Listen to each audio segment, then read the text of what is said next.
Have you ever found yourself just constantly bumping heads with someone you live with, someone you were once really close to? Oh, absolutely. It happens more often than we think. That shift from ally to, well, something much more difficult. It's baffling sometimes. So today, on the deep dive, we're looking at romantic love, but from a different angle, a spiritual one. Specifically, past life connections. It's a fascinating lens. Exactly. We want to explore how these, potential past lives might be shaping your relationships right now.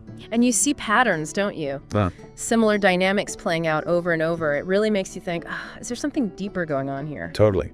And we're not just talking surface attraction. We're diving into things like soulmates. That instant connection, yeah. Karmic partners, those really intense, often challenging ones. Very tough. And even twin flames, that kind of mirror soul idea. What does all this mean if we factor in past lives? It adds a whole new layer of understanding. And to help us unpack all this, we have a fantastic expert with us today. Someone who really gets the links between mind, body, energy, and just past lives. A body-mind energy coach and PLR therapist. Welcome. Thanks for having me. I'm really excited to get into this. Great to have you. Now, for you listening, you've probably wondered this. Why do you keep finding yourself drawn to a certain type? Sometimes it's uncanny, right? Similar looks, similar personalities.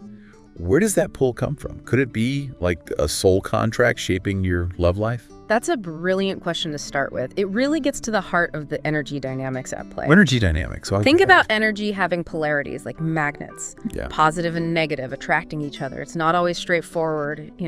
What seems negative might actually create a really strong pull. Okay, so break that down. How does this play out in, your everyday relationships? Well, one way to look at it is through the gunas from yogic philosophy, Sattva, Rajas, Tamas. Sattva is like balance, harmony, calm waters. Rajas is action, movement, a flowing river. Tamas is inertia, maybe resistance, like stagnant water. Got it. Our relationships, just like everything else, are a mix of these. Some feel really supportive, uplifting, more sattvic, maybe. Others feel like hard work, challenging, maybe what you'd call negative, more tamasic, perhaps. Right. But here's the thing. Even those challenging relationships can be incredibly supportive. How? By making you look within.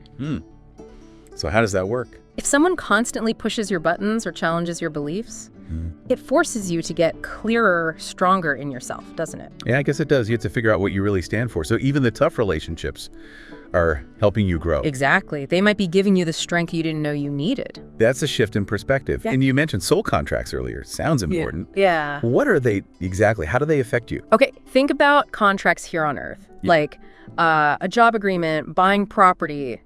There are terms, roles, expected outcomes, right? Yeah. Soul contracts are kind of like that, but on a much deeper pre-life level. Agreements between souls about, okay, in this lifetime, you'll play this role for me, I'll play that role for you, and here's what we're hoping to learn together. Wow. So these agreements could be why you meet certain people and why the relationship feels a certain way. Absolutely. You might have a contract for a really loving, supportive relationship, maybe based on good karma, positive past connections. That sounds nice. But other contracts might involve people who really challenge you. A difficult boss, maybe, or in-laws you constantly clash with, or, a romantic partner who triggers all your stuff. The intensity is a clue then. Often, yes. The more intense the connection, positive or negative, the more likely there's a significant soul contract involved. You said something intriguing before, that our enemies in this life might be our best friends on a soul level. How does knowing that help you deal with difficult people? It's paradoxical, isn't it? But think about it. Who really pushes you to grow? Usually the ones who challenge me, I suppose. Exactly, the ones who hold up the mirror to the parts of yourself you don't want to see. On a soul level, that's a profound act of friendship. They agree to play that tough role for your evolution. So it's like tough love, but on a soul level. You could say that.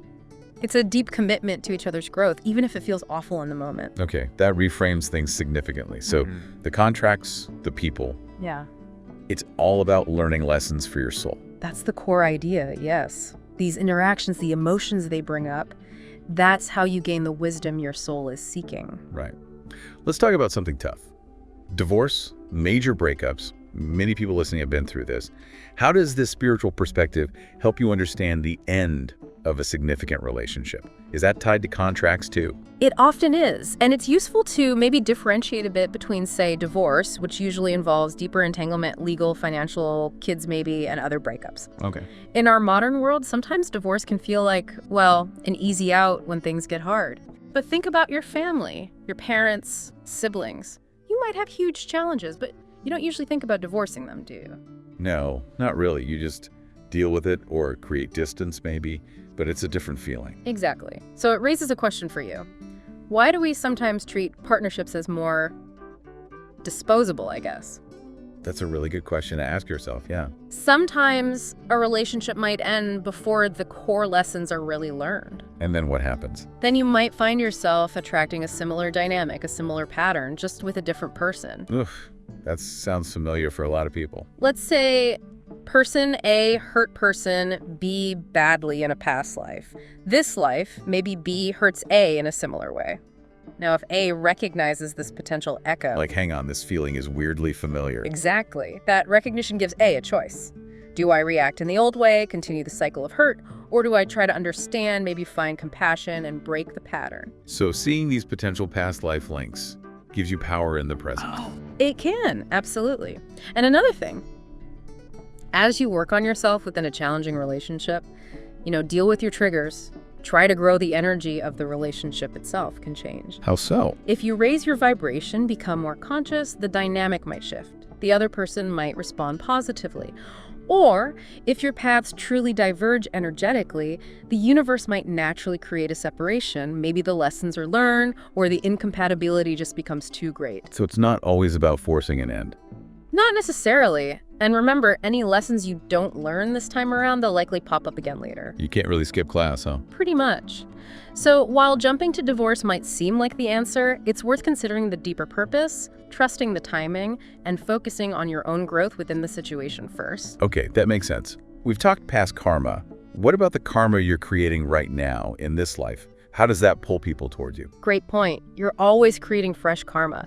And one big way this shows up is attracting mirrors. People who reflect back aspects of yourself, especially the parts you haven't owned or aren't aware of, unmet needs, hidden beliefs, that kind of stuff. Can you give us an example, something listeners might recognize in their own lives? Sure. Imagine someone who didn't get enough consistent love as a child. There's an unmet need there, right? A void. Okay. They might then attract partners who seem incredibly loving at first, filling that void, but then maybe the partner becomes distant or controlling or exploits that vulnerability somehow. Oh yeah, I could see that pattern. And it repeats until the person realizes, okay, this need for love, it's actually my job to fill it from within. I can't keep outsourcing it. It needs self-love, self-validation. So the relationships are basically showing you your own inner work. Exactly. They highlight your inner state. You can't make someone else your center or expect them to fix your internal stuff. That's not what healthy relationships, even soulmates or twin flames, are really for. What are they for then, in this view? They're catalysts. They help you connect more deeply with yourself, realize your own wholeness, your own potential. They aren't there to complete you because you're already complete. That flips the script on traditional romance, doesn't it? Yeah. This brings up self-love. Lots of people listening are probably working on that, but sometimes it gets interpreted as, I don't need anyone. How does needing companionship fit in for you?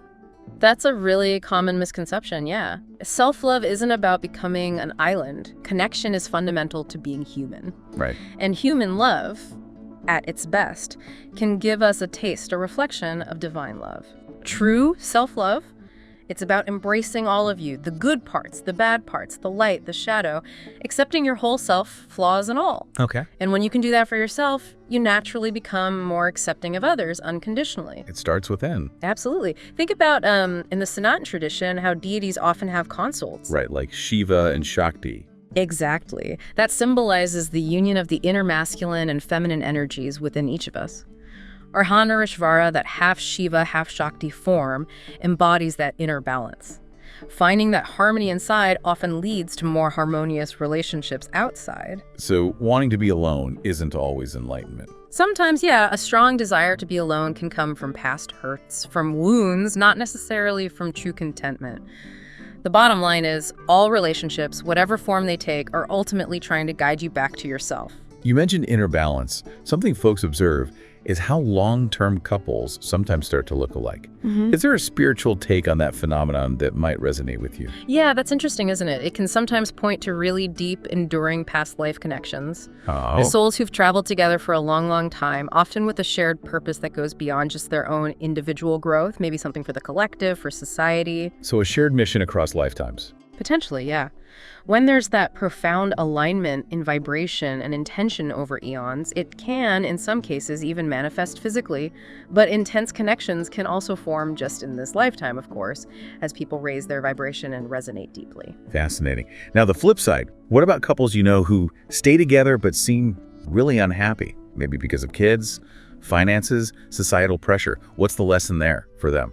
Again, the primary focus for you, if you're in that situation, is what is this teaching me? What is it forcing me to develop within myself? Resilience, patience. Maybe. Or maybe deeper self-awareness. It's possible that partners who struggle intensely now were actually enemies in a past life. Really? Like warring kings or something? Could be. And now the soul contract puts them under the same roof to finally resolve that ancient conflict. Wow.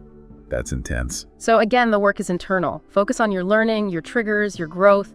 As you shift your energy, the dynamic has to shift in some way. Maybe it improves. Maybe it creates space for a change. The power is always in your own response, your own inner work. Okay. We had a listener ask specifically about casual relationships, short-term things, maybe multiple partners. What's the karmic angle on that for you? Well, like we said, every relationship, short or long, casual or committed, is ultimately about connecting you with you. Right. Often, a pattern of quickly changing casual partners comes from seeking something outside validation, excitement, filling a void, maybe just physical needs without deeper connection. So it's driven by an external search. Frequently, yeah. And notice the pattern. You get a bit of what you seek, attention, affection, whatever, and then it disappears. Get it, lose it, get it, lose it. What's the message there? The message often is the love and wholeness you're looking for. It's inside you. Stop searching out there. The universe is being a broken record, basically. Kind of, until you tune in. By consciously asking yourself, why am I drawn to this type of interaction? What am I really seeking? You can start to see the pattern and break the cycle of needing external fixes. Spiritually, remember, everyone else is just reflecting your own inner state back to you. It always comes back to self-awareness. Yeah. Okay, another crucial piece for dealing with difficult relationships, especially karmic ones you might be facing. Forgiveness. How important is that for breaking these cycles? Forgiveness is huge, but I actually prefer the term acceptance. Acceptance. Why the distinction? Sometimes forgiveness can feel a bit hierarchical, like I, the wronged party, am magnanimously forgiving you. It can imply a sense of superiority. I see that. Acceptance for me is more about acknowledging what happened. Yes, this person did this thing. You don't have to agree with it or condone it, but you accept the reality of it. And crucially, you shift the focus to clearing the pain it caused within you. So it's not about letting them off the hook, necessarily. Not at all. It's about unhooking yourself from the pain. You acknowledge their journey, their actions are theirs to own, but your emotional healing is your responsibility. How do you know when you've truly reached acceptance? A good sign is when you can think about the person or the situation and there's no major emotional charge. No anger, no bitterness, no deep sadness. Just neutrality, maybe understanding, but not agitation. Okay. And what happens if you don't accept, if you hold on to that grudge? Well, the energetic tie remains. The karmic baggage continues. If your souls meet again in another context, that unresolved energy will likely surface, demanding resolution. So you basically just carry it forward. Pretty much. Those who learn the lesson and find acceptance might exit that particular loop with that soul. Those who don't, well, they'll probably attract similar situations, maybe with different people, until the lesson sinks in. Acceptance sounds much more empowering than just trying to forgive sometimes. Okay, last big area. Listeners might notice some people seem to come into their lives just to cause pain. Others feel like helpful mirrors. And maybe a rare few feel like they guide you towards something deeper, more spiritual, even divine. What's the purpose of all these different roles people play in your life? That's a beautiful observation. And yes, true, authentic love can absolutely bring you closer to your own true self and potentially, open a door to experiencing the divine. But that divine connection happens where? It happens within you as you connect with your own core, your inner essence. External relationships can be catalysts, triggers, inspirations for that inner journey. So every relationship is helping you find yourself, not just the good ones. Absolutely. Even, and maybe especially the really challenging ones, the ones that feel like they're pulling you down. Yeah. They can ignite a fire in you, a resilience, a deep thirst for something more, something real, something authentic within yourself.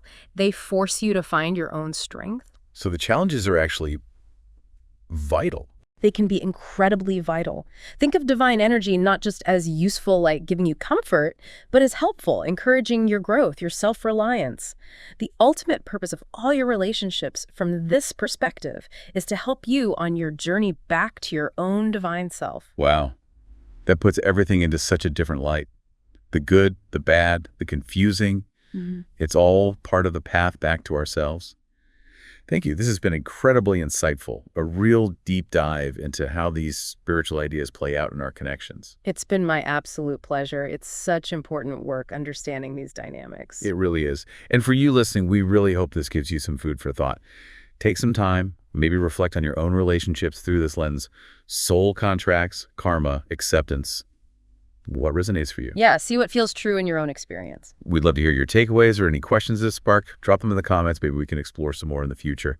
Thank you so much for joining us for this deep dive. Thank you. And here's a final thought to chew on. Which of your relationships, maybe even the one that pushes your buttons the most, might actually be offering you the most profound lesson about who you really are?